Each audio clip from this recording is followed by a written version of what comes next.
নমস্কাৰ ফলো the leader এই বিশেষ অনুষ্ঠানলৈ মই শান্তনু মহন্তই স্বাগতম জনাইছোঁ। আমি সমষ্টিয়ে গৈছোঁ আৰু যিসকল প্ৰাৰ্থী আছে প্ৰাৰ্থীসকলক দিনটোৰ কাৰ্যসূচী দেখুৱাবলৈ চেষ্টা কৰিছিলোঁ। আজি আমি আহি উপস্থিত হৈছোঁ বিহপুৰীয়া সমষ্টিত আৰু বিহপুৰীয়া সমষ্টি বা চৰ্চিত সমষ্টি, কাৰণ ইয়াতে বিজেপিৰ হৈ প্ৰাৰ্থিত্ব আগবঢ়াইছে ভূপেন বৰাক। গতিকে ভূপেন বৰা APCCৰ সভাপতিৰ পৰা যেতিয়া পদত্যাগ কৰি বিজেপিত যোগদান কৰিছে, এটা বিহপুৰীয়া সমষ্টিত দিয়া হৈছে। আমি দেখুৱাবলৈ চেষ্টা কৰিম ভূপেন বৰা বিহপুৰীয়া সমষ্টিত কিমান শক্তিশালী, কি ধৰণে চলিছে ভূপেন বৰাৰ নিৰ্বাচনী প্ৰচাৰ।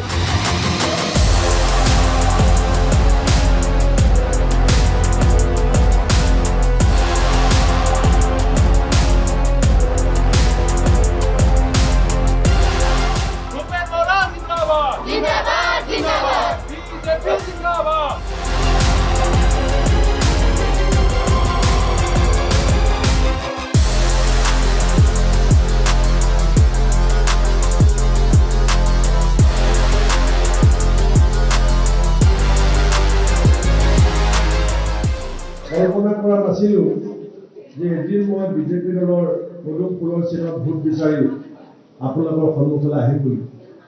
সকলোৱে মোক যোগাযোগ কৰিছিলে যে তুমি আমুকত থাকা, আমাৰ লগত আহা।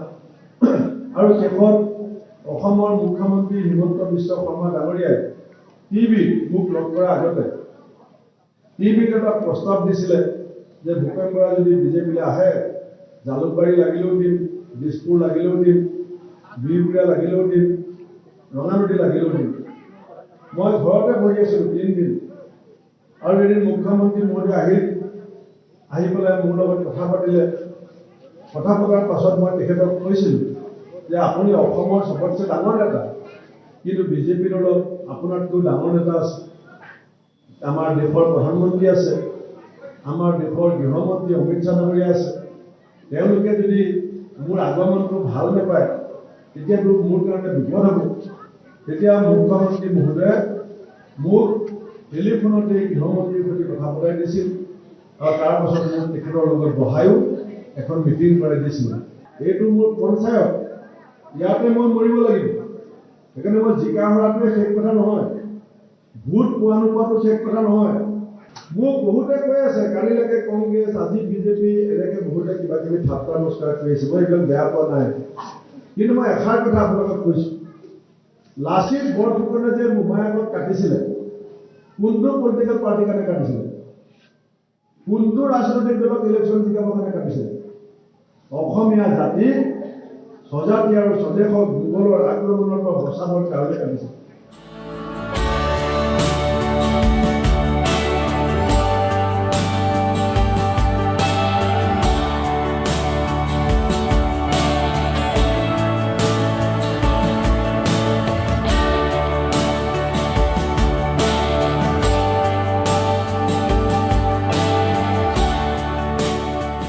আৰু যিহেতু ফলো দ্য লিডাৰত আজি আমি ভূপেন বৰা ডাঙৰীয়াৰ সৈতে আছোঁ। আমি এখন নিৰ্বাচনী প্ৰচাৰ সভালৈকে গৈছিলোঁ, তেখেতৰ নিজৰ পঞ্চায়ত, আৰু তাত প্ৰচাৰ সভাখনত যথেষ্ট সংখ্যক মহিলাকো আপোনালোকে দেখা পালে। ভূপেন বৰা ডাঙৰীয়াৰ ভাষণো আপোনালোকে শুনিছে।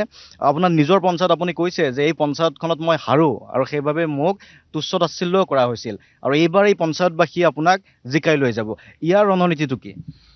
একদম অতীজৰ পৰাই, স্বাধীনতা সংগ্ৰামৰ পিছৰ পৰাই মই য'ত ঘৰ বনাইছোঁ পথালি পাহাৰ পঞ্চায়ত, তাত কেতিয়াও কংগ্ৰেছ জিকা নাই। মোৰ দিনত মই খুব কম মাৰ্জিনত, ধৰক 200 মান ভোটত হাৰি থাকোঁ, মানে বহুত চেষ্টা কৰোঁ। কিন্তু ইয়াৰ মানুহখিনি আগৰ পৰা জাতীয়তাবাদী শিবিৰ এটা আছে আৰু বিজেপি শিবিৰ এটা আছে। আৰু যেতিয়াৰ পৰা AGP BJP এলায়েন্স হ'ল, তেতিয়াৰ পৰা ইয়াত কংগ্ৰেছে মানে মূৰ দাঙি উঠিব নোৱাৰে। সেইকাৰণে মই ৰাইজক খোলাকৈ কৈছোঁ যে মই 4বাৰ খেলিছোঁ, 2বাৰ জিকিছোঁ, 2বাৰ হাৰিছোঁ, কিন্তু ইয়াত মই এবাৰ জিকা নাই। এইবাৰ আপোনালোকে জিকাই দিব। আৰু চবে কৈছে এইবাৰ আপুনি বহুত ভোটত জিকিব। AGP এলায়েন্সত আছে। আজি AGP এই মিটিংখনতে AGPৰো বহু নেতা আছিল, তেওঁলোকেও ভাষণ দিছে যে AGP BJP একত্ৰিত হৈ এইবাৰ আপোনাক জিকোৱাৰ এটা পৰিকল্পনা এটা লৈছে। গতিকে ভেদাভেদ কোনো ধৰণৰ হয়তো আপুনিও অনুভৱ কৰা নাই? ইয়াত নাই। কেলৈ নাই? এতিয়া ঠেঙাল কছাৰীৰ পৰা লিডাৰ হৈছে ইয়াত আমাৰ কেশৰাম বৰা ডাঙৰীয়া, আগত 2বাৰ MLA আছিলে, তেখেতো আহিছে। তাৰপিছত আপোনাৰ AGPৰ ফাউণ্ডাৰে আছিলে কেশৰাম বৰা। তাৰপিছত অসম জাতীয় পৰিষদৰ ফাউণ্ডাৰ আছিলে ইয়াত অচ্যুত শইকীয়া, তেওঁ আমাৰ লগত আছে। গণশক্তি ইয়াত দিলীপ পেগু, মিচিং অট'নমাছ কাউন্সিলৰ নিৰ্বাচিত প্ৰতিনিধি, তেওঁ আমাৰ লগত আছে। গতিকে যিখিনি ইয়াৰ বিভিন্ন বিৰোধী ঐক্য যিটো মুখ্যমন্ত্ৰী ডাঙৰীয়াই বনাইছে, সেইটো ইয়াত 100% সফল এটা ঐক্য মই সুযোগ এটা পাইছোঁ। আৰু মিটিংখনতে বহুতে ক'ব বিচাৰিছে বা বহুতে আশা কৰিছে যে এইবাবেও ভূপেন বৰাক ভোট দিব লাগে, কাৰণ বিহপুৰীয়াবাসী এগৰাকী মন্ত্ৰী পাব। মহিলা এগৰাকীও কৈছে যে মুখ্যমন্ত্ৰীয়ে আমাক আশ্বাস দিছে, আমাৰ দাবীও আছে। এই বিষয়টো আপুনি কি ধৰণে চায়, যে ৰাইজে আচলতে সেই ধৰণেও চিন্তা কৰিব নেকি যে ভূপেন বৰাক যদি আমি ভোট দিওঁ, বিধায়কে নহয় আমি মন্ত্ৰী পাম? চাওক, মন্ত্ৰী হোৱা নোহোৱাটো মুখ্যমন্ত্ৰীৰ প্ৰেৰগেটিভ। এইটো মুখ্যমন্ত্ৰীটো হিমন্ত বিশ্ব শৰ্মা হ'ব বুলি কেন্দ্ৰীয় নেতৃত্বই ইতিমধ্যে ঘোষণা কৰিছে। এতিয়া সেইটো হ'ব তেখেতৰ বিশেষাধিকাৰ। মন্ত্ৰীসভাখনত এতিয়া যোৱাবাৰো মন্ত্ৰীসভাখনত প্ৰায় 95% মন্ত্ৰী মুখ্যমন্ত্ৰীগৰাকীয়ে বাছনি কৰিছে। গতিকে মই এতিয়া নতুনকৈ জইন কৰা এমাহ হৈছে, মই তেনেকুৱা কোনো কথা মুখ্যমন্ত্ৰী মহোদয়ৰ লগত পতা নাই। এইটো ৰাইজৰ মুখত চৰ্চা হৈ আছে আৰু সময়ত দেখা যাব, আগতে জিকি লওঁ।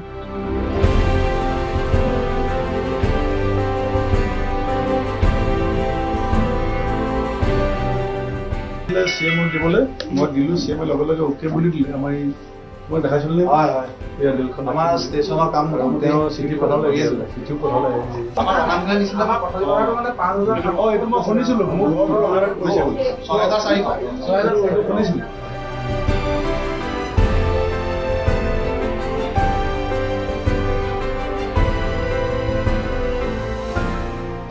ৰাস্তাই ৰাস্তাই আহি আছিলোঁ আৰু ৰাস্তাত বহুতে ৰৈ আপোনাক গামোচাও পিন্ধাইছে। এটা সময়ত কোৱা হৈছিল যে ভূপেন বৰাক কোনে গামোচা পিন্ধাব, ইয়াতে হয়তো মানুহ নাপাব, কিন্তু আজি অলপ সলনি হৈছে ছবিখন। আপুনি মোৰ ঘৰলৈ গ'লে দেখিব, মই ৰাইজে যিমান গামোচা দিছে তাত বিৰাট ডাঙৰ ট্ৰাংক বনাইছোঁ। কেলৈ মানে সেইটো ওলাইছিলে ভূপেন বৰাৰ লগত কোন আছে, আপুনি গামোচা গন্তি কৰিলে ভোটৰ গন্তি ওলাই যাব, ইমান গামোচা পাইছোঁ। সেইখিনি বৰ পাছৰ কথা। মই যেতিয়া কংগ্ৰেছৰ পৰা পদত্যাগ কৰিছিলোঁ, তেতিয়া ৰাহুল গান্ধী, জিতেন্দ্ৰ সিং, গৌৰৱ গগৈকে আদি কৰি অসম কংগ্ৰেছৰ গোটেই নেতা, অসমৰ বিভিন্ন বিৰোধী ৰাজনৈতিক দলৰ নেতা মোৰ ঘৰত গৈ কৈছিলে যে ভূপেন বৰা কংগ্ৰেছ দলৰ স্তম্ভ। আৰু যিদিনাখন মই পদত্যাগ উঠাই নল'লোঁ, তেতিয়া ক'লে যে কংগ্ৰেছৰ এজেণ্ট। আৰু মুখ্যমন্ত্ৰীৰ লগত মোৰ যিটো সংঘাত আছিলে, সেইটো দলীয় সংঘাত। আদৰি আনিবৰ কাৰণে আমি অনুৰোধ কৰিছোঁ।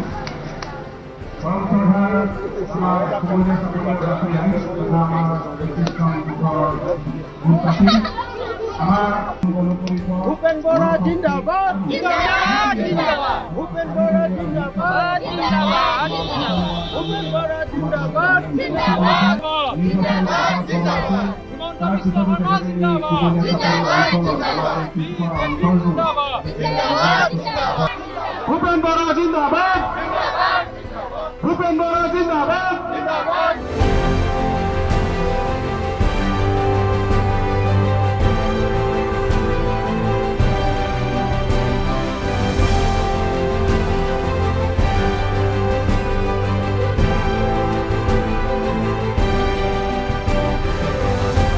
এইখন ঘৰত মই 25 বছৰ আগতে আহিছিলোঁ, যেতিয়া দেৱৰাম পেগু ডাঙৰীয়া এই অঞ্চলৰ আটাইতকৈ পুৰণা কংগ্ৰেছৰ নেতা আছিল। পথালিপাহাৰ পঞ্চায়তত মই আগতে হাৰো, কিন্তু এইটো অঞ্চলত মই সদায় জিকো। সঁচানে মিছা? জিকো, ইয়াত কংগ্ৰেছক ৰাইজে ভোট দিছিল।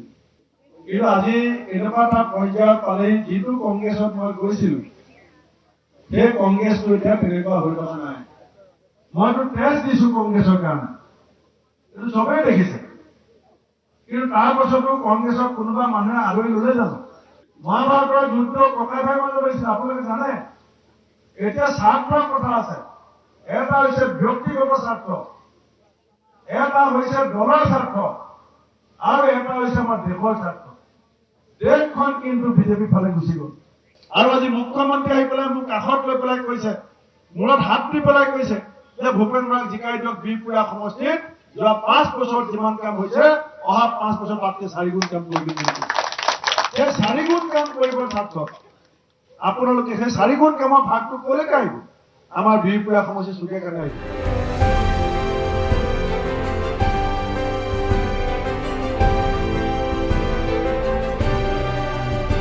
আমি ফলতা লিডাৰত ভূপেন বৰা ডাঙৰীয়াৰ সৈতে আছিলোঁ। আমি কথা পাতি গৈছোঁ সমষ্টিটোৰ সম্পৰ্কে। এখন নিৰ্বাচনী ঠিক প্ৰচাৰ সভা নহয়, এটা অঞ্চললৈকে গৈছিল, যিটো অঞ্চলত মূলতঃ ভূপেন বৰাই ইয়াৰ পূৰ্বে তাত ভোট পাই আছিলে। কিন্তু আপুনি কংগ্ৰেছ হৈ থাকোঁতে সেই অঞ্চলটোত ভোট পাইছিল। আজি চকু পানীও ওলাইছে এজনৰ, আপোনাক সাৱটি ধৰিছে, কাহিনীটো কি? মই আপুনি জানে এইটো মোৰ বিহপুৰীয়া সমষ্টিত 6 নম্বৰ ইলেকশ্যন 5টা ইলেকশ্যন যেতিয়া খেলিছিলোঁ সেই অঞ্চলটোৰ 80% মানুহে ভোট দিয়ে আৰু যিটো ল'ৰাই কান্দিছে মনোজ দলে বুলি তাৰ দেউতাক আছিলে সেই অঞ্চলত কংগ্ৰেছৰ এজন জ্যেষ্ঠ নেতা দেউতাকে ল'ৰাটোক মোক সমজাই থৈ গৈছিলে এতিয়া সি কংগ্ৰেছত আছে মই বিজেপিলৈ আহিলোঁ গতিকে মই যোৱাৰ কাৰণে সি আৱেগিক হৈছে যে দেউতাইতো মোক ভূপেন বৰাক সমজাই দিছিলে এতিয়া ভূপেন বৰা মোৰ ঘৰলৈ আহি গ'ল তাৰ ঘৰত কংগ্ৰেছৰ পতাকা উৰি আছে কাৰণ সিহঁতি কংগ্ৰেছত আগতে যেনেকৈ মই আছিলোঁ সিও আছিলে সেইকাৰণে মই আজি সিহঁতি জইন কৰিম বুলি কৈছিলে মই ক'লে আজিতো ইমান আৱেগিক হৈ আছ জইন কৰিব নালাগে কিন্তু কথাখিনি ভাবি ল কাৰণ মোদী ডাঙৰীয়া থাকিবই হিমন্ত বিশ্ব শৰ্মা থাকিবই এতিয়া যদি আমাৰ এইখন গাঁও যদি উল্টাকৈ থাকে তেতিয়া আমি কিছুমান সুযোগ সুবিধাৰ পৰা বঞ্চিত হ'ব পাৰোঁ পিছত তহঁতৰ বেয়া লাগিব গতিকে তোমালোকে কথাখিনি চিন্তা কৰি আকৌ এবাৰ মাতিবা মই আহি যাম মই সেই কথাটোৱে কৈছোঁ গতিকে আপুনি এতিয়া আশা কৰে যে যিখিনি মানুহ আছে কংগ্ৰেছত এই মানুহখিনি আপোনাৰ ব্যক্তিগত সম্পৰ্কটোৰ কাৰণে আপোনাৰ লগত আহিবই কাৰণ কেলে এইটো 20 বছৰত মোৰ যিটো সম্বন্ধ সেইটো এটা পৰিয়ালৰ সম্বন্ধ মানে বিপদে আপদে অকল MLA যে ৰাস্তা দলং বনাইছে এনেকুৱা নহয় কেতিয়াবা ল'ৰা ছোৱালী এডমিশ্যনৰ প্ৰব্লেম হয় কেতিয়াবা কাৰোবাৰ ঘৰত গা অসুখ হয় কেতিয়াবা হস্পিটেললৈ কাৰোবাক লৈ যাবলৈ গাড়ী এখন দৰকাৰ হয় আনকি মোৰ MLA থকা মোৰ গাড়ীখনেই কমচে কম 1000 পেচেণ্ট হস্পিটেললৈ নিছে মানে মই যেতিয়া ঘৰত থাকোঁ মোৰ গাড়ীখনেই এম্বুলেঞ্চৰ নিচিনা হয় সেই সম্বন্ধটো মোৰ আছিলে ইয়াত মই কিমান ল'ৰা ছোৱালীক কিতাপ কিনি দিছোঁ এডমিশ্যন কৰি দিছোঁ এতিয়া সেইবিলাক এতিয়া ভোটাধিকাৰ পালে এতিয়া সিহঁতি কৈছে নহয় যে আপুনি মোক এডমিশ্যন লৈ দিছিলে আপুনি মোক কিতাপ কিনি দিছিলে বহুত ডাঙৰ এমাউণ্ট নহয় কিন্তু আপুনি মেট্ৰিক পাছ কৰোঁতে এডমিশ্যনটো লৈ দিয়া বা কিতাপকেইখন কিনি দিয়া সেইটো তাৰ স্মৃতিত থাকি যায় গতিকে সিহঁতি এইবাৰ ওলাই আহিছে আৰু সেইকাৰণে মানুহ অলপ আৱেগিক হৈছে যে মানুহজনক আমি কাৰণ মোক চবেই ইয়াত কংগ্ৰেছী বুলি চিনি পাইছিলে এতিয়া মোৰ এটা ৰাজনীতিৰ পৰিৱৰ্তন হ'ল তেওঁলোকে আগতে 50,000 মানুহটো সমৰ্থন কৰি আছিল সেই 50,000 মানুহৰ এটা ইমোশ্যনেল হেৰি এটা আছে তাৰে কিছু কংগ্ৰেছত থাকি যাব কিন্তু মোৰ বিশ্বাস যে আধা মানুহ মোৰ লগত থাকিব গতিকে এটা অংশ কংগ্ৰেছৰ এটা অংশ আপোনাৰ লগত আহিলে আৰু বিজেপি কৰ্মীখিনি আপোনাৰ হৈ কেনেকৈ কষ্ট কৰিছে বিজেপি 95% মানুহে একদম দেহেকেহে লাগিছে 2% মানে অলপ পুলুং পালাং কৰি আছে 3% এতিয়ালৈকে ওলাই অহা নাই মানে কিন্তু 95% মানুহ মই স্বীকাৰ কৰিব লাগিব দেহেকেহে যিমান কৰিব লাগে যিখিনি কৰিব পাৰে সামৰ্থ্য অনুসৰি চবেই কৰিছে গতিকে আৰু আমি এটা কথা পাতি আছিলোঁ যে আপোনাক কংগ্ৰেছৰ এজেণ্টৰ যিটো টেগ লগাই দিয়া হৈছে সেই সম্পৰ্কে আপোনাৰ স্পষ্টীকৰণটো কি চাওক যিদিনাখন মই পদত্যাগ কৰিছিলোঁ সেইদিনা ৰাহুল গান্ধী ডাঙৰীয়া জিতেন্দ্ৰ সিং ডাঙৰীয়া গৌৰৱ গগৈ অসম কংগ্ৰেছৰ গোটেই নেতা মোৰ ঘৰত গৈ পেলাই ক'লে যে ভূপেন বৰা কংগ্ৰেছৰ স্তম্ভ আৰু পিছদিনাখন যেতিয়া মই পদত্যাগ পত্ৰ প্ৰত্যাহাৰ নকৰিলোঁ তেতিয়া তেওঁলোকে ক'লে যে ভূপেন বৰা কংগ্ৰেছৰ এজেণ্ট আছিলে মই যদি এজেণ্টেই আছিলোঁ গভৰ্ণৰ হাউচৰ আগত মোৰ লগত আন্দোলন কৰিবলৈকে মানুহ শ্বহীদ হৈছিলে মোৰ ভাইটোক কৰিমগঞ্জলৈ ট্ৰেন্সফাৰ হৈছিলে মোৰ ভাই বোৱাৰীজনী ট্ৰেন্সফাৰ হৈছিলে মোৰ ওপৰত 16টা কেছ হৈছিলে যোৰহাট থানাত বশিষ্ঠ থানাত আপোনালোকে এইবিলাক জানে গতিকে যদি মোৰ আৰু এজেণ্ট হ'বলৈ কি কথা আছিলে মইতো যি কথা কওঁ টিভিতে কৈ আছিলোঁ যি কাম কৰোঁ মিটিঙলৈ যাওঁ তালৈকে যাওঁ ভিতৰনো কি খবৰ আছিলে কংগ্ৰেছ এতিয়ানো গৌৰৱ গগৈ কোনটো খবৰ আপোনালোকে নাপায় মানে এজেণ্ট সেইকেইজন যিকেইজনে ৰাষ্ট্ৰপতি নিৰ্বাচনত বিজেপিক ভোট দিছে এজেণ্ট সেইকেইজন যিকেইজনে ৰিপুনবাৰ নিৰ্বাচনত বিজেপিক ভোট দিছে এতিয়া আফতাবুদ্দিন মোল্লাক টিকেট দিছে আফতাবুদ্দিন মোল্লাই ৰাজ্যসভাৰ সময়ত কি বুলি কৈছিলে যে হিমন্ত বিশ্ব শৰ্মাই যদি ভোটটো বিচাৰে মই তেওঁৰ মতে দিম তেওঁ এতিয়া মোক ভোটটো বিচৰা নাই সেইকাৰণে মই এই কংগ্ৰেছক দিম গতিকে আৰু AICCয়ে যদি জিতেন্দ্ৰ সিং আছিলে ইনচাৰ্জ তেওঁলোকে 4 বছৰ মোক প্ৰেচিডেণ্ট কিয় ৰাখিলে আৰু মইতো অকল প্ৰেচিডেণ্ট হোৱা নাই মই কংগ্ৰেছৰ প্ৰত্যেকটো স্তৰত কাম কৰিছোঁ আৰু হিমন্ত বিশ্ব শৰ্মাৰ লগত 15 চনলৈকেতো মোৰ ভাল সেইটো চবেই জানে মই এনে এটা ৰুমত আছিলোঁ 93-96 চনত হোটেল কুবেৰত আমি এটা ৰুমত মাহৰ পাছত মাহ আছোঁ আমি মিজোৰামত একেলগে কংগ্ৰেছৰ কাম কৰিছোঁ ত্ৰিপুৰাত কাম কৰিছোঁ অৰুণাচলত কাম কৰিছোঁ আমিতো একেলগে কাম কৰিছোঁ তেওঁ মন্ত্ৰী আছিলে মোৰ সমষ্টিত এতিয়াও 22খন ফলক আছে বিহপুৰীয়াত য'ত হিমন্ত বিশ্ব শৰ্মা ডাঙৰীয়াৰ মোৰ নাম লিখা আছে মোৰ তাত পলিটেকনিক মডেল হস্পিটেল এইবিলাক তেওঁৰ পৰা আনিছিলোঁ মাধৱদেৱ বঁটা তেওঁ মই একেলগে দিছোঁ বঁটাটোত তেওঁ পইচা তেওঁ কণ্ট্ৰিবিউট কৰিছে বঁটাটো দিওঁতে আমাৰ যিখিনি এটা এক্সপেণ্ডিচাৰ আছিলে সেইটো তেওঁ কণ্ট্ৰিবিউট কৰিছে 2005 চনত তাৰপিছত মোৰ বেয়া কেতিয়া হ'ল যেতিয়া তেওঁ বিজেপিলৈ গুচি গ'ল মই কংগ্ৰেছত থাকি গ'লোঁ এইটো ৰাজনৈতিক প্ৰতিদ্বন্দ্বিতা হ'ল ৰাজনৈতিকভাৱে প্ৰতিদ্বন্দ্বী হ'ল আৰু মই কংগ্ৰেছৰ সভাপতি হৈ মই সপোন দেখিছিলোঁ আৰু মই যুঁজিছোঁ ৰাজপথত যুঁজিছোঁ যদি মই মিলি থাকিলোহেঁতেন যুঁজ কেনেকৈ হ'লহেঁতেন MP ইলেকশ্যনততো মই সৰ্বশক্তিৰে যুঁজিছোঁ গতিকে এতিয়া তেওঁলোকে বদনাম দিছে দিয়ক, কিন্তু তেওঁলোকে আচল কথাটো কেলৈ লুকুৱাইছে যে দলটো কোনে চলাই আছে, দলটো ৰকিবুল হুছেইনে চলাই আছে। আৰু ৰকিবুল হুছেইনৰ নেতৃত্বত কংগ্ৰেছ দল আগবাঢ়িব নেকি আপুনি কওক? যিজন মানুহে 10 লাখ ভোটত দুপৰীয়া কাৰ কাৰণে জিকিলে? মোৰ কাৰণে জিকিলে। ARDF-টোৰ এলায়েন্সটো কোনে ভাঙিছিলে? ARDF-ক কংগ্ৰেছৰ লগত বা কোনে আঁতৰাইছিলে? মইহে আঁতৰাইছিলোঁ। আৰু সেইকাৰণেহে ৰাইজে এটা ছেকুলাৰ ফ'ৰ্চ বুলি ভাবি লৈ পেলাই কংগ্ৰেছক ভোট দিছিলে। তেওঁ যদি ইমানেই জনপ্ৰিয়, পিতাকক কেলৈ জিকাব নোৱাৰিলে বাই ইলেকশ্যনত? গতিকে MP-টো মোৰ কাৰণেহে জিকি আহিছিলে। আৰু এতিয়া মই যেতিয়া ওলাই আহিলোঁ, কংগ্ৰেছৰ যিটো বেটুপাত আছিলে, যে জাতীয়তাবাদ, অসমীয়াত্ব, সেইটোতো মই ধৰি ৰাখিছিলোঁ। আজি ধৰি ৰাখিব পাৰিছে নেকি তেওঁলোকে? গতিকে আজমলৰ সৈতে সেইটো এটা নতুন ৰূপত আপুনি তুলি ধৰিছিল যে মিত্ৰতাটো নহ'ব আৰু দীৰ্ঘলীয়া সময় ধৰি আপুনি হ'বলৈও দিয়া নাছিল। নহয়, ভাঙি পেলাইছিলোঁ। অখিল গগৈ, লুৰিণ গগৈকে প্ৰমুখ কৰি অন্য দলবিলাকক লগলৈ আনিছিলোঁ। আমি বাই ইলেকশ্যন খেলিছিলোঁ। MP ইলেকশ্যনত ৰকিবুল হুছেইনৰ সমষ্টিতে হেলিকপ্টাৰত মই লুৰিণ গগৈ আৰু অখিল গগৈ লৈ গৈছোঁ, আপোনালোকে দেখিছে। গতিকে সেই কথাটোতো তেওঁলোকে নাচাত কৰিলে। আজি 42 ছিটটো মই CPI-MLক দিব বিচাৰিছিলোঁ। গৌৰৱ গগৈ মাটিডালৰ এটাক আনি পেলাই ৰাতিৰ ভিতৰত টিকেট দিলে। এতিয়া কেলৈ CPI-MLক দিলে? তাৰমানে মই শুদ্ধ আছিলোঁ। আপুনি কথাটো যেতিয়া অখিল গগৈৰ লগত মই এলায়েন্স কৰিবলৈ তেওঁ নিদিলে, এতিয়া শেষত গৈ পেলাই যেতিয়া মই পদতবলৈ ওলাই আহিলোঁ, তেওঁ বাধ্য হৈ পেলাই এতিয়া এলায়েন্স কৰিছে। গতিকে যিকেইটা সিদ্ধান্ত মই দলত থাকি কৰিছিলোঁ, আজি গোটেইকেইটা সিদ্ধান্ত কংগ্ৰেছে ফ'ল' কৰি আছে। পাছত অনুতপ্ত হৈছে নেকি? নহয়, তেওঁলোকৰ কথা আছিলে যে ভূপেন বৰা যদি এইবিলাক কৰি মেলি যদি কেনেবাকৈ ছাকচেছ হৈ যায়, কেনেবাকৈ যদি কংগ্ৰেছ চৰকাৰ আহি যায়, ভূপেন বৰা যদি CM হৈ যায়, তেতিয়া গৌৰৱ গগৈৰ ভৱিষ্যত কি হ'ব? গতিকে ভূপেন বৰাক শেষ কৰিব লাগে। এতিয়া মোক শেষ কৰিলে, তেওঁ ছাকচেছ হ'ল। এতিয়া তেওঁ ছাকচেছ হওক, মই চাই থাকোঁ। এই যে এইবাৰ লুৰিণজ্যোতি গগৈ, অখিল গগৈ একেলগে আহিল, ভোট বিভাজনটো প্ৰতিৰোধ হ'ব নেকি? এইবাৰ শক্তি বাঢ়িব নেকি? মানে যিমান ভাল ডাক্তৰ গুৰিতে নহওক, এটা পেচেণ্টটো লৈ যোৱা এটা সময় থাকে। মানে ধৰক আপুনি এজন হাৰ্টৰ একদম ছুপাৰ স্পেচিয়েলিষ্ট ডক্টৰক আপুনি হাৰ্ট দেখায়, কিন্তু যদি আপুনি একেবাৰে হাৰ্ট ব্লক হৈ যোৱাৰ পিছত গোটেইকেইটা ব্লক হৈ যোৱাৰ পিছত লৈ যায়, তেওঁ পাৰিব নিব চাব? এতিয়া এই এলায়েন্সৰ অৱস্থাটো এনেকুৱা হৈছে যে ডক্টৰ ধৰক ৰাইজ, কিন্তু এওঁলোকে একদম মানে পেচেণ্ট মানে ICU নহয়, এই আপোনাৰ কমাত গুচি গ'ল। এই কমাত যোৱা পেচেণ্টক এতিয়া কোনে বচাব? সমষ্টিটোত আপুনি বিহপুৰীয়াত মাজৰ সময় কিছু সময় আপুনি নাছিলে, কিন্তু তাৰ পূৰ্বে যিহেতু বিহপুৰীয়াক প্ৰতিনিধিত্ব কৰিছে, গতিকে বিহপুৰীয়াত আপুনি কি অৱদান আছিল আপোনাৰ, আৰু এতিয়া বিহপুৰীয়াক লৈ আপোনাৰ সপোনটো কি আছে? প্ৰথম 2005 চনত মই আহোঁতে ইয়াত ৰাইজক এটা কৈছিলোঁ যে মহাপুৰুষ শংকৰদেৱৰ নামত 1985 চনত বঁটা প্ৰতিষ্ঠা হ'ল, আৰু 1985 চনত অসম চুক্তিৰ আধাৰত শংকৰদেৱ কলাক্ষেত্ৰ আৰম্ভ হ'ল। কিন্তু তেওঁ দ্বিতীয় সৰ্বোচ্চ মহাপুৰুষ বহাৰপুৰ বুলি শংকৰদেৱে কৈছিলে। শ্ৰীমন্ত শংকৰদেৱৰ একেবাৰে গাতে লাগি থকা মহাপুৰুষ মাধৱদেৱ মণিকূটৰ ভিতৰতে থাকিল। মই তেখেতৰ তেৰাৰ নামত এটা বঁটা প্ৰতিষ্ঠা কৰিলোঁ 5 চনত।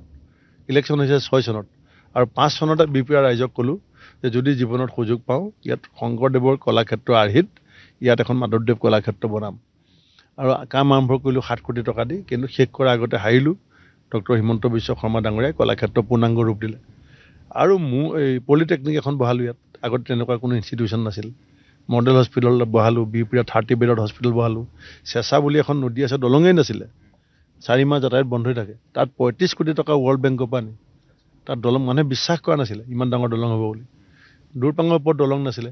চোৰা সেইখন, এইখন যে আপোনাক দেখাই দিছোঁ দলং, শুকুৰবৰীয়া বজাৰ দলং বুলি কয়, এইখন কাঠৰ দলং আছিলে মই আহোঁতে 6 চনত। শুকুৰবৰীয়া বজাৰ, ইয়াতে বাঢ়নি গাঁও, কাঁচিকটা আৰু 2খন দলং আছে, এইবিলাক কাঠৰ দলং আছিলে। তেনেকুৱা 84খন দলং মই RCCলৈ কনভাৰ্ট কৰিছোঁ। তেতিয়া অজন্তা নেওগ ডাঙৰীয়ানী মন্ত্ৰী আছিলে। তেখেতে নিজেই মোক মানে দেখিলে লাষ্টত মানে এনেকুৱা, এই ভূপেন তুমি নাহিবা, এনেকৈ কয়। মই গৈ লাগি তেনেকৈ কামবিলাক কৰিছিলোঁ। প্ৰায় 200 কিলোমিটাৰ ৰাস্তা, তেতিয়া কেঁচা ৰাস্তা পকীকৰণ কৰিছিলোঁ। তেনেকৈ মই, ৰাইজে জানে এইবিলাক কথা, মই এইখিনি কাম এনেকৈ কৰিছিলোঁ। আৰু বিশেষকৈ ছাত্ৰ ছাত্ৰীসকলক 20টা মই লাইব্ৰেৰী বনাইছিলোঁ ইয়াত। এই কনক সেন ডেকা ছাৰে এডিটৰিয়েল লিখিছিলে যে অসমৰ প্ৰথমগৰাকী বিধায়ক যি মানে সমষ্টিত 20টা লাইব্ৰেৰী বনাইছে। এতিয়াও মই ইলেকশ্যন খেলি আছোঁ, যিবিলাক ল'ৰা ছোৱালী ভোটাধিকাৰ পোৱা নাই, সিহঁতি matric pass, higher secondary pass যেতিয়া কৰি আছে যে, সিহঁতি 100% সিহঁতি নিশ্চিত যে এডমিশ্যনত আৰু কিতাপত ভূপেন বৰা থাকিলে প্ৰব্লেম নহয়। এইটো পৰিৱেশ আছে, সেইটো জানে চবেই কৰিব বুলি। আৰু মই কেলৈ কৰোঁ, আমি বহুত ককা, মই ইমান দুখত পঢ়া নাছিলোঁ, কিন্তু মোৰ ককা এটাই জীৱনত বহুত দুখ দেখিছিলে। আৰু সেইকাৰণে আমাক শিকাইছিলে যে দুখীয়া মানুহ যদি কেতিয়াবা দুখত পৰি তোমাৰ ওচৰলৈ আহে, তুমি তেওঁলোকক যি পাৰা হিয়া উজাৰি সহায় কৰিবা, তেতিয়া তোমাৰ দুখ নহয়। কেলৈ আমাৰ ককা আইতাৰ সেই দুখটো হৈছিলে, মানে খাটি খোৱা পৰিয়ালৰ একেবাৰে সৰ্বসাধাৰণ মানুহ আছিলে। এটা কথা মই জানিব বিচাৰিছোঁ, ৰাজনীতিত আপুনি ইমান ব্যস্ত হৈ আছে দীঘলীয়া সময় ধৰি, এই যে আধ্যাত্মিকতাৰ কথাবোৰ আপুনি কয় উদাহৰণ সহকাৰে বিভিন্ন মিটিংসমূহত, এই চৰ্চাটো আপুনি কোন সময়ৰ পৰা আৰম্ভ কৰিলে আৰু কিমান দূৰলৈকে ৰাখিলে? আচলতে আমাৰ ঘৰত নামঘৰ আছিলে আৰু আমাৰ গাঁৱত তেতিয়া কোনো লাইব্ৰেৰী নাছিলে। আমাৰ ঘৰৰ নামঘৰত ককা দেউতাই মানে মহাভাৰত, ৰামায়ণ, গীতা, আপোনাৰ উপনিষদ, কীৰ্তন, দশম, পুৰাণ, এইবিলাক শাস্ত্ৰবিলাক আছিলে আমাৰ এটা আলমাৰীত। আনকি আমাৰ এই সাঁচিপাতৰ পুথিবিলাকো আছিলে। তেতিয়া মই খেলা ধূলাত ইমান ভাল নাছিলোঁ, গতিকে মই আজৰি সময়খিনি মানে ধৰক 83 চনৰ পৰা 94 চনলৈকে মই অকল কিতাপেই পঢ়িছোঁ। এতিয়া সময় সন্ধিয়া হৈ আহিছে আৰু সন্ধিয়াৰ ভাগতো মাৰাথন প্ৰচাৰ চলি আছে। কেনেকুৱা আপোনাৰ প্ৰচাৰ অভিযান? আমি দিনৰ ভাগত কিছু দেখুৱাইছিলোঁ আৰু সন্ধিয়া এতিয়াও আপোনাৰ অব্যাহত আছে প্ৰচাৰ। এইবাৰ ক'লৈকে গৈ আছোঁ আমি আৰু তাত কি ধৰণৰ কাৰ্যসূচী আছে? আজি আমাৰ দিনটোত যিখিনি সাধাৰণভাৱে নিৰ্বাচনী প্ৰচাৰ আমাৰ থাকে, সেইখিনি আমি প্ৰায় 11খন মিটিং কৰিলোঁ। কিছুমান অলপ ডাঙৰ হয়, 1000-1500 মানুহ হয়, কিছুমানত 50 জনৰ পৰা 200 জনো হয়, ক'ৰবাত কাৰোবাৰ ঘৰতো সোমাই যাওঁ। তেনেকুৱা বিভিন্ন পৰ্যায়ত আমাৰ দলৰ যিসকল কাৰ্যকৰ্তা তেওঁলোকে আজি ৰাতি প্লেনটো কৰি থৈ কালিলৈ মোৰ গাড়ীখন কোনফালেদি যাব, ক'ত ৰুম, সেইমতে কৰিছোঁ। আৰু এতিয়া যিখন সভা আছে এইখন হৈছে আমাৰ বিহপুৰীয়া সমষ্টিৰ যিমান ইলেক্টেড ৰিপ্ৰেজেণ্টেটিভ আছে, মানে পঞ্চায়ত, জিলা পৰিষদ, পঞ্চায়তৰ ৱাৰ্ড মেম্বাৰ, কাউন্সিলাৰ, মিউনিচিপালিটি 2খন আৰু যিবিলাক 200 আমাৰ ইয়াত 10টা পুলিং ষ্টেচন আছে, তাত আমাৰ বুথ সভাপতি বুলি আছে। সেই 210জন বুথ সভাপতি আৰু 210জন ৱাৰ্ড মেম্বাৰ, 19জন কাউন্সিলাৰ, 19জন পঞ্চায়ত প্ৰেচিডেণ্ট আৰু 190জন যি ৱাৰ্ড মেম্বাৰ, অলপ 2জনমান কমিব, 1-2জন কংগ্ৰেছৰো আছে, আৰু মিউনিচিপালিটিত 20জন কমিশ্যনাৰ আছে, তেওঁলোকে আহিব। এতিয়া বিজেপিৰ যিখিনি তেওঁলোকৰ কৰ্মকৰ্তা আছিল, সেই কৰ্মকৰ্তাখিনি এতিয়া আপোনাক সমৰ্থন কৰি আপোনাৰ লগতে কৰি আছে। 98% কৰ্মকৰ্তাই পূৰা মানে সৰ্বোকৃষ্ট চেষ্টা চলাই আছে, যিটো কাৰণে কালি মুখ্যমন্ত্ৰী ডাঙৰীয়াৰ মিটিঙত আপোনালোকৰ জনপ্ৰিয় চেনেলবিলাকেই কৈছে যে প্ৰায় 30,000 মানুহ তাত সমবেত হৈছিলে। গতিকে সেইখিনি কৰ্মকৰ্তাসকলৰ সহযোগিতাৰ কাৰণে হৈছে। আৰু 1-2% এতিয়াও কিবা কাৰণত অভিমান কৰি বা বিভিন্ন কাৰণত আঁতৰি আছে। মই চেষ্টা কৰি আছোঁ সকলোকে লগলৈ আনিবলৈ, আৰু লগতে অসম গণ পৰিষদ, সন্মিলিত গণশক্তি, BPF আৰু কংগ্ৰেছ দলৰ বহু কৰ্মী দৈনন্দিনভাৱে আমাৰ দলত যোগদান কৰি আছে। আপুনি আপোনাৰ প্ৰতিদ্বন্দ্বীক কি হিচাপে চাইছে? এটা সময়ত আপোনাৰ সতীৰ্থ আছিল আৰু আপোনাৰ লগত যথেষ্ট ঘনিষ্ঠও আছিল, এতিয়া প্ৰতিদ্বন্দ্বী হৈছে, গতিকে তেখেতৰ শক্তিটো বা দুৰ্বলতাটো আপুনি জানে? ব্যক্তিগতভাৱে ৰাম ভূঞা যথেষ্ট শক্তিশালী ব্যক্তিগতভাৱে। দল হিচাপে যোৱা 14 চনৰ পৰা বিহপুৰীয়া সমষ্টিত BJP অপ্ৰতিৰোধ হৈ আছে। মই 2বাৰ ইয়াত MLA ইলেকশ্যনত, যোৱাবাৰ মোৰ 10,000 ভোট বাঢ়িছিলে, বহাৰ পাছতো মই 10,000 ভোটত হাৰিছোঁ। মানে ইয়াত কংগ্ৰেছটো এতিয়া 3 ভাগ হ'ল। যেতিয়া মই ৰঙানদীলৈ গুচি গৈছিলোঁ ইয়াত নেখেলোঁ বুলি, তেতিয়া বহুত মানে কংগ্ৰেছী মানুহে গাৰ্জেনলেছ এটা পৰিৱেশ পোৱাৰ কাৰণে তেওঁলোক BJPলৈ গুচি গ'ল। আৰু তাৰপাছত গোটেই মানুহখিনি আমি ৰাম ভূঞাৰ লগত গোট খাই আছিলে, আৰু যেতিয়া মই ইয়াত BJP প্ৰাৰ্থী হ'লোঁ তেতিয়া সেই মানুহখিনি আকৌ দুভাগ হ'ল। গতিকে নিশ্চিতভাৱে এটা ভোট শ্বেয়াৰটো কংগ্ৰেছৰ থাকিবই, আৰু ব্যক্তি হিচাপে তেওঁ আৰ্থিকভাৱে যথেষ্ট সচ্ছল ব্যক্তি, গতিকে ইলেকশ্যন খেলিবৰ কাৰণে যিখিনি সামৰ্থ্য লাগে সেইখিনি আছে। কিন্তু দল হিচাপে কংগ্ৰেছৰ যিটো অৱস্থা, সেইটো আপুনি মোৰ দিনৰ পৰা এতিয়া 3 ভাগ হৈ গ'ল, গতিকে কি হ'ব আপুনি ধৰিব পাৰিব। দলটোক আপুনি থাকোঁতে দলটো এই সমষ্টিটো দলটো আপুনি বনাইছিলে, সেই দলটো এতিয়া থানবান হৈ যোৱা বুলি ক'ব পাৰি নেকি সম্পূৰ্ণৰূপে? অকল এই দলটো মোৰ সমষ্টিয়ে নহয়, গোটেই যিখন দল, এটাতকৈ বেয়া দিনত মই সভাপতিৰ নেতৃত্ব লৈ পেলাই অসম প্ৰদেশ কংগ্ৰেছক 16টা দলৰ এটা সন্মিলিত মৰ্চা বনাই পেলাই মই নেতৃত্ব লৈছিলোঁ। সেইটো বিহালী উপ নিৰ্বাচনত এটা মাটি দলালৰ পৰা 2 কোটি টকা ল'বলৈ যাওঁতে গোটেই মিত্ৰতাটো থানবান কৰি গৌৰৱ গগৈ অহংকাৰৰ যিটো চূড়ান্ত ৰূপ যে বিহালী ধাবাত বহিব মিত্ৰ দলৰ মানে মিটিং, সেই দিনাখনৰ পৰাই কংগ্ৰেছৰ অধপতনটো আৰম্ভ হ'ল। কাৰণ মোক সভাপতি আসনত বহি থাকোঁতে মই গমেই নাপালোঁ কোনে টিকেট পাইছে। মই পেপাৰত গম পাইছোঁ যে কংগ্ৰেছ দলৰ প্ৰাথমিক সদস্য নোহোৱা মানুহক গৌৰৱ গগৈ টিকেট দিছিলে। আৰু আজি সেইকাৰণে আপুনি দেখিছে এতিয়া কি হ'বলৈ আৰম্ভ কৰিছে। কাৰণ যেতিয়া নিষ্ঠাবান কৰ্মীবিলাকে অন্তত আঘাত পাব, যেতিয়া ৰাতিয়ে দিনে কাম কৰা মানুহবিলাকক আস্থাত নোলোৱাকৈ দিব পাৰে, নতুন মানুহ দিয়াৰ অধিকাৰ আছে, কিন্তু এটলিষ্ট মানুহে গম পাবলৈ, সভাপতিজনে গম নাপায়। সেইটো CPIMLক মই দিম বুলি কৈছিলোঁ 6 মাহৰ আগতে, তেতিয়া ভুল বুলি ক'লে, এতিয়া আকৌ গৌৰৱ গগৈ CPIMLকে দিলে বিহালী চিটটো। গতিকে যেতিয়া ৰকিবুলেশ্যনৰ ছত্ৰছায়াত গোটেই দলটো পৰিচালনা কৰিবলৈ চেষ্টা কৰিব তেতিয়াহ'লে মানুহে সেই দলটোক কিয় গ্ৰহণ কৰিব কাৰণ যিজনৰ গোটেই গা অসমৰ জাতীয় গৌৰৱ গড়ৰ তেজেৰে ৰাঙলী হৈ আছে তেওঁ যদি কংগ্ৰেছৰ সন্মুখ সমৰৰ যোদ্ধা হয় তেতিয়াহ'লে মানুহে সেই কথাটো চিন্তা কৰিব যে আমি আকৌ গড় হত্যাৰ কাৰণে কংগ্ৰেছৰ ক্ষমতালৈ আনিম নেকি আজি নাওবৈচাত যিজনক প্ৰাৰ্থী দিছে কংগ্ৰেছে ডক্টৰ JP দাস তেওঁ কৈছে মোৰ পিতৃৰ নাম ৰকিবুলেশ্যন গোৱালপাৰাত এজনক প্ৰাৰ্থী দিছে তেওঁ কৈছে মোৰ পিতৃৰ নাম ৰকিবুলেশ্যন এতিয়া তাৰমানে কংগ্ৰেছৰ পিতৃ ৰকিবুলেশ্যন এতিয়া আমিতো গোপীনাথ বৰদলৈ নবীন চন্দ্ৰ বৰদলৈ মহেন্দ্ৰ মোহন চৌধুৰী বিমলা প্ৰসাদ চলিহা এওঁলোকৰ নেতৃত্বতহে আমি কংগ্ৰেছটো দেখিছিলোঁ এতিয়া সেইটো দলৰ যেতিয়া ৰকিবুলেশ্যনৰ দেউতাকে লৰ্কে লেংগে পাকিস্তান বুলি অসমত আন্দোলন কৰিছিলে তেওঁ আজি তেওঁৰ যিটো চৰিত্ৰ অসমৰ কংগ্ৰেছ দলটো 16 চনত ক্ষমতাৰ পৰা অপসাৰিত হোৱাত অন্যতম যি 3টা কাৰণ আছিলে তাৰ এটা কাৰণ আছিলে গড় হত্যা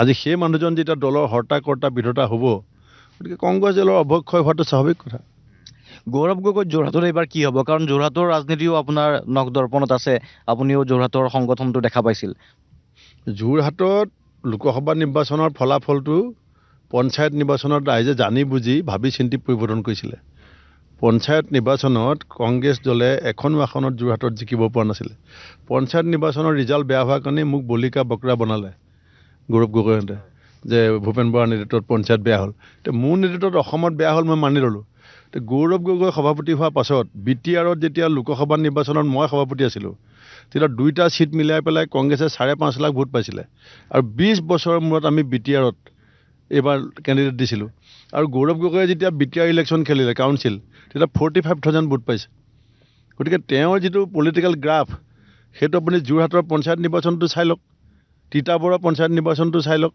আৰু BTR ইলেকশ্যনটো চাই লওক আৰু গৌৰৱ গগৈ এতিয়া পলিটিকেলি নিষ্কণ্টক হ'ল তেওঁ এজ এ প্ৰেচিডেণ্ট তেওঁ যিটো উদ্দেশ্য লৈ পেলাই আহিছিলে সেইটো তেওঁ সাৰ্থক হ'ল কাৰণ তেওঁৰ কথা হৈছে যে তেওঁ সভাপতি চকীখনৰ কোনো প্ৰতিদ্বন্দ্বী থাকিব নালাগে গতিকে ভূপেন বৰা ওলাই যোৱাটো তেওঁৰ কাৰণে এটা প্ৰয়োজন আছিলে প্ৰদ্যুৎ বৰদলৈ ওলাই যোৱাটো তেওঁৰ কাৰণে অতি প্ৰয়োজন আছিলে এতিয়া আমি দুজন যেতিয়া ওলাই আহিলোঁ তেওঁ সভাপতি পদটো নিষ্কণ্টক হ'ল যিদৰে প্ৰদ্যুৎ বৰদলৈ ওলাই যোৱাৰ কাৰণে তেওঁ যোৰহাটত জিকা হৰালেও তেওঁ চিন্তিত নহয় তেওঁ 29 চনত নগাঁও পাৰ্লিয়ামেণ্টটো লাগে কাৰণ নগাঁও পাৰ্লিয়ামেণ্টটো কংগ্ৰেছৰ কাৰণে ছেফ ছিট সেইকাৰণে তেওঁ প্ৰদ্যুৎ বৰদলৈক তেওঁ এনেকুৱা এটা পৰিস্থিতিলৈ ঠেলি দিলে যে তেওঁ জানে যে প্ৰদ্যুৎ বৰদলৈ ইমান জেগালৈকে যদি মই ঠেলি দিওঁ তেতিয়া প্ৰদ্যুৎ বৰদলৈ কংগ্ৰেছত নাথাকে গতিকে তেওঁক উলিয়ালে এতিয়া তেওঁ ৰকিবুলেশ্যনে তেওঁক লেণ্ডিং স্পেচটো বনাই দিলে গতিকে 29ৰ কাৰণে তেওঁ হৈ গ'ল 29লৈকে নাই প্ৰথমৰ পৰাই নাই অসমৰ 12জন বুদ্ধিজীৱীয়ে তেখেতক লগ ধৰিছিলে সন্মিলিত মৰ্চাটো বিৰোধী ঐক্যটো বনাবৰ কাৰণে 12জন বুদ্ধিজীৱী আগত তেওঁ কৈছে যে কংগ্ৰেছ ক্ষমতালৈ নাহে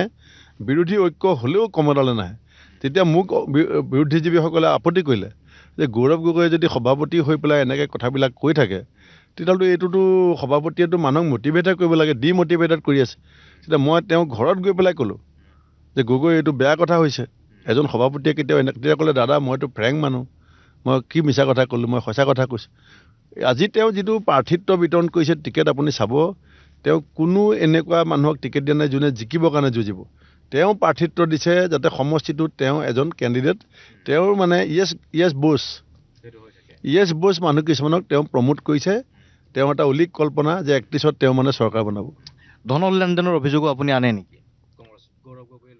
এতিয়াতো এইটোতো চবেই জানে মই ক'বলৈ নতুনকৈ কি প্ৰয়োজন আছে আপুনি যিসকলে প্ৰাৰ্থিত্ব পোৱা নাই কংগ্ৰেছ দলৰ ৰকিবুলেশ্যনে কেনেকৈ কি কৰি আছে গৌৰৱ গগৈয়ে কি কৰি আছে ডিকি দত্তই কি কৰি আছে এইবিলাকতো মুখ্যমন্ত্ৰীয়ে কৈ আছে কংগ্ৰেছ দলৰ যিসকল এতিয়া দলৰ পৰা ওলাই আহিছে সকলোৱে মুকলিমূৰীয়াকৈ কথাবিলাক কৈ আছে আৰু সেইবিলাক কথাৰ তথ্যভিত্তিক কথাই হয় এটা ইমেজ গৌৰৱ গগৈৰ এই ধৰণৰ দিয়া হৈছে যে গৌৰৱ গগৈৰ ইমেজটো ক্লিন নিট এণ্ড ক্লিন তেওঁ কৰাপ্ট নহয় মানুহজন গতিকে টিকট ক্ৰয় বিক্ৰয়ৰ ক্ষেত্ৰত গৌৰৱ গগৈৰ হাত থাকিব পাৰে নেকি চাওক সভাপতিজনক বাদ দি দলটো চলিব নোৱাৰে কিন্তু তেওঁৰ যিটো এতিয়া নতুন ধৰণৰ ধাৰণা এটা সৃষ্টি কৰিছে সেইটো হৈছে ৰকিবুলেশ্যন হৈছে বাল ঠেকেৰে আপুনি জানে যে শিৱসেনাৰ দলটোত বাল ঠেকেৰে কোনো ডাঙৰ পজিশ্যনত নাছিলে কিন্তু বাল ঠেকেৰে আছিলে এতিয়া Gaurav Gogoi is face ৰকিবুলেশ্যন is বেছ সেইধৰণে চলি আছে বিজেপিলৈ আপুনি আহিল বিজেপিত এতিয়া আপুনি এগৰাকী জ্যেষ্ঠ নেতা কংগ্ৰেছৰ যিহেতু সভাপতিৰ আসনতো আছিল গতিকে বিজেপিত এতিয়া আপুনি শিকাৰ হৈ আছে নে আপোনাৰ অভিজ্ঞতাখিনি লৈ যিটো আপোনাৰ নেতৃত্ব সেই নেতৃত্ব কামত দিব পাৰিছে মই বিজেপিত 22 তাৰিখে জইন কৰাৰ পাছত ৰাতিয়ে মই বিহপুৰীয়া সমষ্টিলৈ আহিছোঁ আৰু বিহপুৰীয়া সমষ্টিৰ 4 সীমাৰ বাহিৰৰ পৰা এইকেইদিন মই ক'লৈকো যোৱাই নাই কাৰণ মোক যোগদান কৰাৰ পাছত মুখ্যমন্ত্ৰী ডাঙৰীয়াই কৈছিলে যে যিহেতু তুমি ৰঙানদীতহে মই প্ৰস্তুতি চলাই আছিলোঁ গতিকে তুমি বিহপুৰীয়াতে গৈ বহি লোৱা বিহপুৰীয়াতে খেলিব লাগিব আৰু এই 22 তাৰিখে ৰাতিৰ পৰা এতিয়ালৈকে মই বিহপুৰীয়া 4 সীমাৰ ভিতৰত আছোঁ ইয়াত মোৰ এটা নেতৃত্ব আগৰ পৰা আছিলে মই জয় পৰাজয় যি নহওক মই 10 বছৰ MLA আছিলোঁ সংসদীয় সচিব আছিলোঁ কংগ্ৰেছ সভাপতি হৈছোঁ অল ইণ্ডিয়া ছেক্ৰেটাৰী হৈছোঁ গৃহ বিভাগত আছিলোঁ ইয়াত এটা মোৰ ৰাইজৰ লগত ভোট দিয়া নিদিয়ালৈ কথা নাই এটা সম্বন্ধ আছিলে বহুত ধৰণৰ সহপাঠী মিতিৰ কুটুম জ্ঞাতি স্বজন ইষ্ট কুটুম এনেকৈ আমাৰ এটা সম্বন্ধ আছিলে আৰু এতিয়া ৰাইজৰ মাজতে আছোঁ এতিয়া ইলেকশ্যনৰ শেষ হোৱাৰ পিছতহে মই বাকী সমষ্টিৰ সীমাৰ বাহিৰলৈ ওলাম আৰু তেতিয়া মোক বিজেপিয়ে যি ধৰণে কাম দিয়ে যি দায়িত্ব দিয়ে সেইটো পালন কৰিম কিন্তু বিজেপিৰ যিটো আদৰ্শ থাকিব বা বিজেপিৰ যিটো বাগধাৰা আছে সেই বাগধাৰাটো আপুনি বিশ্বাসী হ'ব লাগিব হিন্দুত্বৰ কথা আপুনি ক'ব লাগিব সভ্যতা সংস্কৃতি ৰক্ষাৰ কথা আপুনি ক'ব লাগিব সেই মানসিকতাটো বা সেই ধৰণৰ আদৰ্শটো আপোনাৰ সলনি হৈছে নেকি আমাৰ অসমৰ যিসকল ধৰ্মীয় গুৰু আছে তেখেতসকলৰ কথাটো বেলেগ তেখেতসকল বিদগ্ধ পণ্ডিত কিন্তু অসমৰ ৰাজনীতিত মই বিশ্বাস কৰোঁ আটাইতকৈ বেছি শাস্ত্ৰ ভাগত পঢ়া মানুহ আৰু কিতাপ পত্ৰ পঢ়া মানুহ যদি 10জন আছে তাৰ ভিতৰত মই আছোঁ গতিকে গুৰুজনাৰ স্থানৰ পৰাই আপোনাৰ যিটো সেই আদৰ্শ কংগ্ৰেছত আছিল সেইটো বিজেপিতো থাকিব কংগ্ৰেছত থাকোঁতেতো মই মাধৱদেৱ বঁটা প্ৰতিষ্ঠা কৰিছোঁ মাধৱদেৱ কলাক্ষেত্ৰ আৰম্ভ কৰিছোঁ তেতিয়া মই বসন্ত উৎসৱ পাতোঁ আপুনি গতিকে জুবিন গাৰ্গৰ যেতিয়া মৃত্যু হৈছিলে তেতিয়া মাহেকীয়া সেইটো গোটেই উত্তৰ অসমত ডাঙৰকৈ ময়ে পাতিছোঁ গতিকে অসমীয়া জাতীয় জীৱনৰ লগত সংপৃক্ত হৈ পেলাই সৰুৰ পৰা সেই ঘৰখনৰ পৰাই আমি ভাওনাত গৈ পেলাই ভাও গাইছোঁ থিয়েটাৰ কৰিছোঁ এতিয়াও আপোনাক মই ভাওনাৰ বচন গাব পাৰোঁ মহাভাৰতৰ কথা ক'ব পাৰোঁ ৰামায়ণৰ কথা ক'ব পাৰোঁ কীৰ্তন দশম পুৰাণ আনকি উপনিষদ মই কেইবাবাৰো অধ্যয়ন কৰিছোঁ গতিকে মই বিজেপিৰ যিটো হিন্দুত্ববাদ তেওঁলোকৰ যিটো এতিয়া যিটো পদুম ফুল যেনেকৈ ভগৱান শ্ৰীকৃষ্ণৰ শংখ চক্ৰ গদা পদ্মৰ পৰা আনিছে চিম্বলটো সেইখিনি মই অধ্যয়ন কৰিছোঁ কিন্তু মই কংগ্ৰেছ দলৰ সভাপতি হোৱা সূত্ৰে আৰু 100 বছৰীয়া মোৰ দলটোৰ কংগ্ৰেছৰ লগত এটা সম্পৰ্ক আছিলে ককাদেউতাৰ 1926 চনত পাণ্ডু অধিৱেশনত আমাৰ নগাঁৱত তেতিয়া ঘৰ আছিলে এই কৰ্মবীৰ নবীন চন্দ্ৰ বৰদলৈ আৰু আমাৰ দেশভক্ত তৰুণৰাম ফুকন ডাঙৰীয়া চিঠি দিছিলে সেই চিঠি আধাৰত ককাদেউতাই মোহৰ এগাড়ী গামোচা নি পেলাই পাণ্ডু অধিৱেশনত দিছিলে তাৰ এই পেণ্ডেলটো যিটো খেৰ বাঁহৰ বনাইছিলে তাৰ ওপৰৰ মানে চামিয়ানা বনাবৰ কাৰণে গতিকে 100 বছৰীয়া সম্বন্ধটো মই ছেট কৰিছোঁ তাত মোৰ স্বাভিমান আৰু আত্মসন্মানৰ প্ৰশ্ন আহিল মোৰ স্থান নাইকিয়া হ'ল আৰু য'ত আপোনাৰ সন্মান নাথাকে সেই স্থানত থকাটো উচিত নহয় আৰু ইয়াত হিমন্ত বিশ্ব শৰ্মাই মোক এতিয়ালৈকে মই যিখিনি দেখিছোঁ যে মোক ঘৰত গৈ তেখেতে নিমন্ত্ৰণ কৰিছে মই জইন কৰাৰ আগত গৃহমন্ত্ৰী অমিত শ্বাহ ডাঙৰীয়াই কথা পাতিছে মোক কৈছিলে প্ৰাৰ্থিত্ব বিচাৰি তুমি কালৈও ফোন নকৰিবা ক'লৈকো নাযাবা তুমি বিহপুৰীয়াত গৈ বহি কাম কৰা মই বহি আছোঁ মই কাম কৰিছোঁ নিৰ্বাচনী কেম্পেইনিং চলিবলৈ তেখেতে মোক ফোন কৰিছে ইমান তাৰিখে মই তোমাৰ তাত যাম মই ৰাইজক কথা এষাৰ ক'ব বিচাৰিছোঁ গতিকে যিখিনি তেখেতে মোৰ প্ৰতি এটা বন্ধুত্বসুলভ যিটো মৰম চেনেহ যোগদান কৰা আগতে আহ্বান জনাইছিলে সেইটো মই কালিলৈকে তেখেতৰ চকু মুখত দেখিছোঁ আৰু আপোনাৰ যিগৰাকী দলৰে প্ৰতিদ্বন্দ্বী আছিল অমীয় ভূঞা ঠিক প্ৰতিদ্বন্দ্বী নহয় যদিও ৰাজনৈতিকভাৱে প্ৰতিদ্বন্দ্বী তেখেতৰ সমৰ্থনটো আপুনি এতিয়া কি ধৰণে লাভ কৰিছে তেখেতক মই যোগাযোগ কৰিবলৈ বহুত চেষ্টা কৰিছিলোঁ টেলিফোন কৰিছিলোঁ ফোনত পোৱা নাই এই হোৱাটছআপ মেছেজো দিছিলোঁ নাই পোৱা আৰু মই দিলীপ শইকীয়া ডাঙৰীয়া আৰু মুখ্যমন্ত্ৰীক জনাইছোঁ যে তেখেতক এটা সন্মান দিলে ভাল হয় তেখেতে মোৰ এজন সতীৰ্থক কৈছিলে যে ভূপেন বৰাই মোক লগ কৰাতকৈ তেওঁ মুখ্যমন্ত্ৰীক কওক মোৰ কাৰণে এনেকুৱা কাম এটা কৰিবৰ কাৰণে মই যিটো কথা কৈছিলোঁ সেইটো অৱশ্যে নহ'লে কিন্তু নিশ্চিতভাৱে দলৰ উপ সভাপতিৰ দায়িত্ব দিয়াটো আমি ভাল পাইছোঁ আৰু এতিয়া মই দিলীপ শইকীয়া ডাঙৰীয়াৰ সৈতে কথা পাতিছিলোঁ তেতিয়া তেখেতে কৈছে অমীয় ভূঞা ডাঙৰীয়াক আমি ৰাজ্যিক ভিত্তিত কিছু কাম কাজ দিছোঁ তেখেত ব্যস্ত আছে গতিকে আপুনি বেয়া পাব নালাগে গতিকে তেখেতৰ লগত পোনপটীয়াকৈ সম্পৰ্ক নাথাকিলেও সমষ্টিটোত হয়তো আপোনাৰ সমষ্টিত যিখিনি মানুহে তেখেতৰ সৈতে কাম কৰি আছিলে তাৰ মই কৈছোঁ আপোনাৰ 98% মানুহে মোৰ সৈতে কাম কৰি আছে 2% এতিয়ালৈকে অহা নাই আপোনাক বিহপুৰীয়াবাসীয়ে কংগ্ৰেছত থাকোঁতে এজন নেতা হিচাপে পাইছে নেতৃত্ব আপুনি দিছিল বিজেপিত থকাৰ সময়তো আপোনাক হয়তো এজন নেতা হিচাপে পাব বিচাৰিব তাৰ বাবে আপুনি কি কৰিব লাগিব হ'ল আপুনি বিধায়ক হ'ব লাগিব তাৰ পাছত হয়তো মন্ত্ৰী হ'ব লাগিব আৰু কি কৰিব লাগিব বিজেপি দলটোক মই বাহিৰৰ পৰাহে দেখি আছিলোঁ মানে মই এইটো সমালোচক আছিলোঁ কঠোৰ সমালোচক আছিলোঁ এতিয়া বিজেপি দলত মই মাত্ৰ 2জন মানুহৰ সৈতে অকণমান নিৰিবিলি কথা পাতিছোঁ অসমৰ সভাপতি আৰু মুখ্যমন্ত্ৰী আৰু ৰাষ্ট্ৰীয় স্তৰত মই এদিন মাত্ৰ 2 ঘণ্টামানৰ সময়ৰ কাৰণে লগ পাইছিলোঁ কেন্দ্ৰীয় গৃহমন্ত্ৰী অমিত শ্বাহ ডাঙৰীয়া। তাৰ বাদে মোক RSSৰ 3জনমান নেতাই মোক কেইখনমান কিতাপ দিছে। এই কিতাপকেইখন ধৰক প্ৰায় 300 পৃষ্ঠাৰ হ'ব, কিন্তু মই এতিয়ালৈকে 40 পৃষ্ঠামানহে পঢ়িছোঁ। মই অধ্যয়নটো সম্পূৰ্ণই হোৱা নাই যে বিজেপিৰ 100 বছৰীয়া ইতিহাসৰ এখন কিতাপ মোক দিছে। মই পঢ়ি আছোঁ ৰাতিপুৱা, কিন্তু 20 পৃষ্ঠা 25 পৃষ্ঠা পঢ়াৰ পাছত ওলাই যাবলগীয়া হয়। গতিকে মই ভাবিছোঁ ভোট হৈ যোৱাৰ পাছত বিজেপিৰ দলটোৰ ইতিহাস মই কেতিয়াও ভালকৈ অধ্যয়ন কৰা নাই। আমি এটা বিৰোধী হিচাপে তীব্ৰ সমালোচনা তেওঁলোকৰ যিখিনি আমাৰ চকুত আমাৰ দৃষ্টিভংগীৰে আমি চাইছিলোঁ, এতিয়া বিজেপিৰ দৃষ্টিভংগীৰে চাবলৈ চেষ্টা কৰিম। প্ৰদ্যুৎ বৰদলৈ বিজেপিলৈ অহাৰ ক্ষেত্ৰত আপোনাৰ ভূমিকা আছেনে নাই? মইতো অহা দিনাখনেই মই কৈছিলোঁ যে প্ৰদ্যুৎ বৰদলৈ ডাঙৰীয়া, দেৱব্ৰত শইকীয়া ডাঙৰীয়া মহাভাৰতৰ কৰ্ণৰ নিচিনা হৈছে। কৰ্ণ ভগৱান কৃষ্ণৰ সখী আছিলে, চব কথা গম পাইছিলে যে দুৰ্যোধনে বেয়া কাম কৰি আছে, কিন্তু বচনবদ্ধ হৈ পেলাই কৰ্ণ মানে মহাভাৰতৰ যুদ্ধত কৌৰৱৰ ফলীয়া হৈছিলে। এই আমাৰ প্ৰদ্যুৎ বৰদলৈ ডাঙৰীয়াৰ শুভ বুদ্ধি অলপ আগতীয়াকৈ উদয় হ'ল, পাণ্ডৱৰ ফালে আহিছে। তেওঁ অস্বস্তিত আছে, চটফটাই আছে, মই জানো। তেখেতে কৈছে যে মই নেৰো কংগ্ৰেছ, কিন্তু তেনেকুৱা হ'ব পাৰে জানো? তেওঁ নেৰিবলগীয়া কথা এটা আছে। হিতেশ্বৰ শইকীয়া ছাৰৰ আৰু হেমপ্ৰভা বাইদেউৰ এতিয়াও জীয়াই আছে, গতিকে তেখেতৰ এটা তেওঁ ৰকিবুল হুছেইন গৌৰৱ গগৈৰ লগত তেওঁ নাই। তেওঁ কংগ্ৰেছ দল য'ত দেউতাকে আৰু মাকে তেওঁক থৈছিলে তাত তেওঁ এতিয়ালৈকে আছে, কিন্তু মই জানো 100% অস্বস্তিকৰ পৰিৱেশৰ মাজত আছে। আমি আপোনালোকক দেখুৱাই গৈছিলোঁ ভূপেন বৰা ডাঙৰীয়াৰ যি কেম্পেইন, নিৰ্বাচনী প্ৰচাৰ, সেই প্ৰচাৰ অভিযানৰ কিছু দৃশ্য, কিছু কথা পাতিলোঁ। এইবাৰ আমি প্ৰচাৰৰ মাজলৈ লৈ যাম।